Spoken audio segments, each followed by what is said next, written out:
समाप्त हुआ। FM band 100.6 मेगाहर्ट्झवर Akashvani नागपूरचं हे विविध भारती केंद्र आहे। सकाळचे 10:58 झाले। प्रसारित करीत आहोत ठळक मराठी बातम्या। आकाशवाणी नागपूर हे मांगी कुलकर्णी आपल्याला ठळक बातम्या देत आहे। यंदाचा अर्थसंकल्प गरीब, वंचित आणि देशाच्या प्रत्येक घटकाला विकासाच्या मुख्य प्रवाहात जोडणारा असल्याचं प्रतिपादन केंद्रीय अर्थमंत्री निर्मला सीतारामन यांनी केलं। काल लोकसभेत अर्थसंकल्प सादर करताना सीतारामन यांनी या अर्थसंकल्पाच्या 3 कर्तव्यांकडे लक्ष वेधलं। देशाचा आर्थिक विकास गतिमान आणि चिरस्थायी करणं, जनतेला अधिक सक्षम करून समृद्धीच्या वाटेवर भागीदार करून घेणं आणि समाजाच्या प्रत्येक घटकापर्यंत विकासाचा लाभ पोहोचवणं हे या अर्थसंकल्पाची 3 कर्तव्य असल्याचं सीतारामन यांनी सांगितलं। या वर्षात सरकारला 36.5 लाख कोटी रुपये एकूण महसूल प्राप्त होण्याचा अंदाज असून त्यातले 28,70,000 कोटी रुपये कर वसुलीतून मिळतील। येत्या आर्थिक वर्षात वित्तीय तूट 4.3% राहील असा अंदाज आहे। चालू आर्थिक वर्षासाठीचा कर संकलनाचा सुधारित अंदाज 34 लाख कोटी तर खर्चाचा सुधारित अंदाज 49,60,000 कोटी रुपये असेल असं अर्थसंकल्पात म्हटलं आहे। मुख्यमंत्री देवेंद्र फडणवीस यांनी हा अर्थसंकल्प विकसित भारताकडे दमदार पाऊल टाकणारा असल्याची प्रतिक्रिया नोंदवली। या अर्थसंकल्पातून राज्याला सुमारे 1 लाख कोटी रुपये मिळणार असल्याचं ते म्हणाले।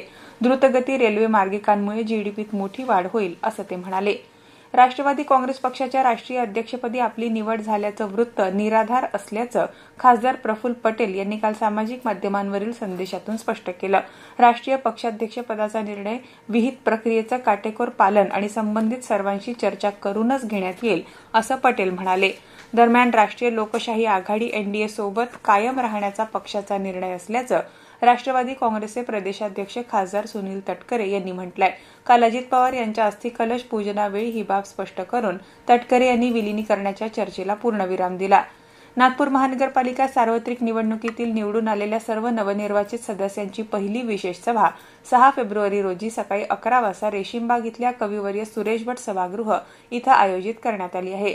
सभेत महापौर, महिला, उपमहापौर पदासाठी निवडणूक होणार असून 16 स्थायी समिती सदस्यांची नियुक्ती केली जाणार आहे।